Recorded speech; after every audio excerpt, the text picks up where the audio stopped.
Assalamualaikum warahmatullahi wabarakatuh.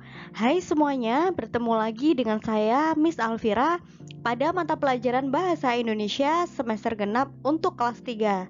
Pada pertemuan kali ini saya akan memaparkan materi Bahasa Indonesia bab yang kedua ya pada semester genap, yaitu berjudul menyajikan gagasan melalui artikel. Sebelum kita mulai pembelajaran kali ini, kita awali pembelajaran kali ini dengan bacaan basmalah agar pembelajaran kali ini berjalan dengan lancar dan dapat memberikan ilmu yang bermanfaat untuk kalian semuanya. Bismillahirrohmanirrohim.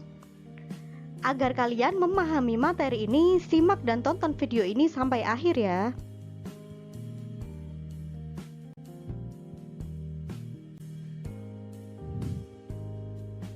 Bagian pertama adalah mengevaluasi informasi, fakta, maupun opini dalam sebuah cerita. Kita awali dengan mengetahui apa itu arti artikel. Artikel adalah tulisan tentang suatu masalah, termasuk pendapat atau opini dan pendirian si penulis tentang masalah itu. Jadi artikel ini berisi suatu masalah, yang mana di dalamnya itu ada suatu masalah, kemudian ada suatu pendapat atau opini dari si penulis.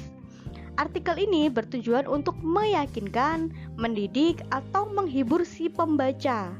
Untuk membedakan antara fakta maupun opini, kamu harus memahami dulu nih, apa itu konsep dasar dari fakta maupun opini.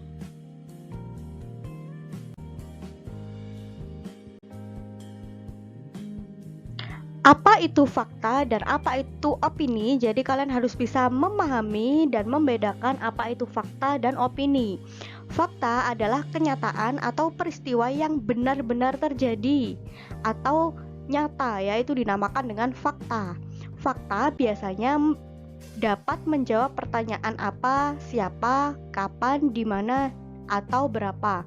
Ketika orang bertanya apa, siapa, jawabannya tentu adalah fakta atau nyata dan benar-benar terjadi. Kemudian yang kedua adalah opini. Apa itu opini? Opini adalah pendapat, pikiran, atau pendirian seseorang terhadap sesuatu. Opini biasanya dapat menjawab pertanyaan bagaimana dan mengapa. Jadi ketika teman kamu bertanya bagaimana si A, mengapa si B, seperti itu jawaban kamu pasti mengandung sebuah pendapat atau opini.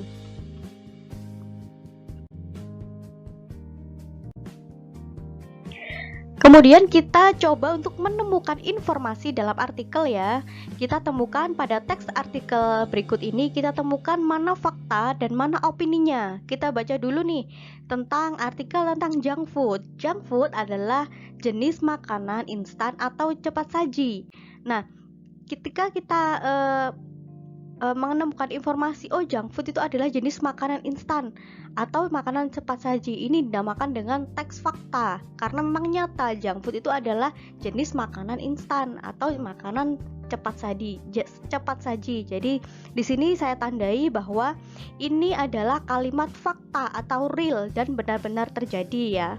Kemudian, makanan jenis ini memang sudah berkembang dengan pesat dan semakin banyak diminati hingga terjadi persaingan yang ketat oleh perusahaan makanan di Indonesia. Junk food dapat berdampak buruk pada kesehatan. Nah, kalimat junk food dapat berdampak buruk terhadap kesehatan itu adalah sebuah opini dari si penulis artikel. Oke. Ibu tandai di sini ya, ini adalah merupakan kalimat opini dari si penulis. Dia mengopinikan atau berpendapat bahwa junk food itu dapat berdampak buruk terhadap kesehatan. Dampak buruk yang ditimbulkan oleh makanan jenis junk food ini dipicu oleh adanya kandungan zat berbahaya dalam makanan instan, misalkan lilin yang terdapat pada mie instan dan lain sebagainya. Jadi di sini penulis itu mengajukan pendapatnya bahwa si junk food ini dapat berdampak buruk terhadap kesehatan. Namun si penulis juga tidak asal berbicara bahwa si junk food ini dapat berdampak buruk terhadap kesehatan. Yang dia opinikan itu harus harus dikuatkan dengan fakta, dengan hal yang nyata seperti itu. Jadi di sini saya kasih tanda ya bahwa ini merupakan fakta. Jadi si penulis mengopinikan bahwa junk food ini berapa buruk. Dia beropini ini karena ada kekuatan, karena ada hal yang menguatkan, yaitu di kalimat dampak buruk yang ditimbulkan oleh makanan jenis junk food ini dipicu oleh adanya kandungan zat. Itu nyata ya, atau fakta kalau memang di dalam junk food itu ada kandungan zat yang berbahaya dalam makanan instan seperti itu. Jadi di sini kalian tentu pasti bisa membedakan kan mana kalimat fakta maupun kalimat opini.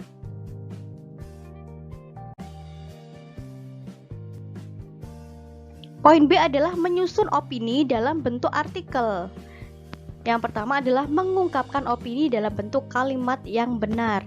Ada beberapa hal yang harus diperhatikan, yang kalian perhatikan dalam mengungkapkan opini yang baik ya, atau yang benar. Yang pertama adalah struktur artikel opininya itu sendiri.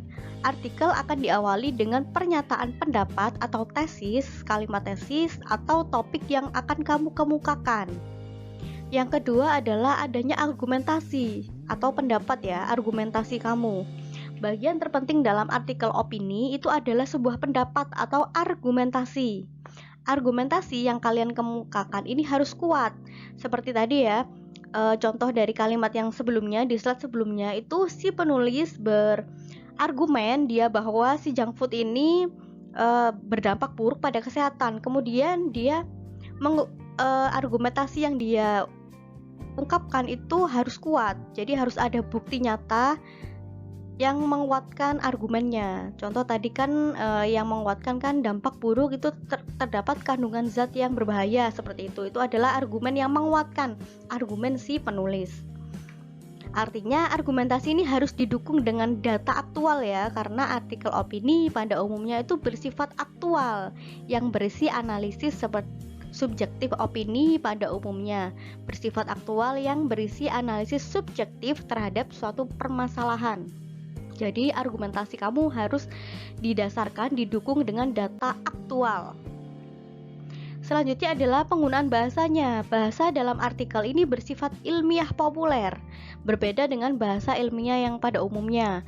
Penggunaan bahasa penting untuk diperhatikan untuk melihat sasaran si pembacanya.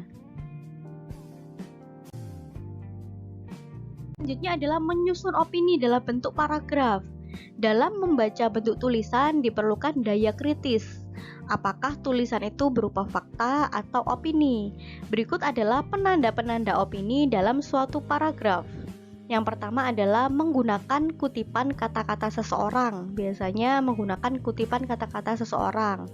Ditandai dengan adanya dua tanda petik. Yang kedua adalah menggunakan sudut pandang penulis dalam bentuk penafsiran terhadap fakta. Yang ketiga adalah menggunakan kata-kata yang tidak pasti ya, contohnya mungkin, rasanya, dan sebagainya. Selanjutnya adalah menggunakan kata yang bertujuan menyampaikan sesuatu, contohnya sebaiknya, saran, pendapat, dan lain sebagainya. Inti dari paragraf opini ini adalah dapat ditemukan kata atau kalimat yang menunjukkan bahwa itu adalah sebuah pendapat pribadi ataupun pandangan seseorang yang belum tentu benar, hanya berdasarkan pemikiran seseorang saja.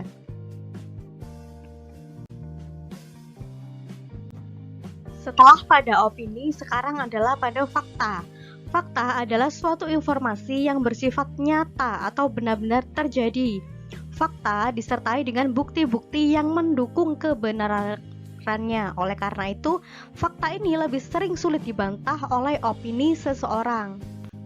Ciri-ciri dari fakta yang pertama adalah fakta merupakan suatu kebenaran umum.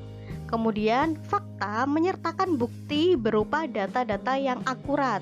Dan fakta mengungkapkan peristiwa yang benar-benar terjadi. Selanjutnya, kerjakan tugas ini untuk memperdalam ilmu kalian tentang bab menyajikan gagasan melalui artikel.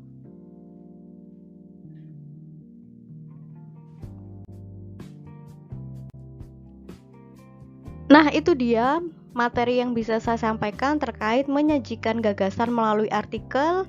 Nanti saya akan membahas pada bagian kedua dengan materi yang sama pada pertemuan selanjutnya. Oke, kita tutup video pembelajaran kali ini dengan bacaan hamdalah ya. Alhamdulillahirobbil alamin. Terima kasih. Wassalamualaikum warahmatullahi wabarakatuh.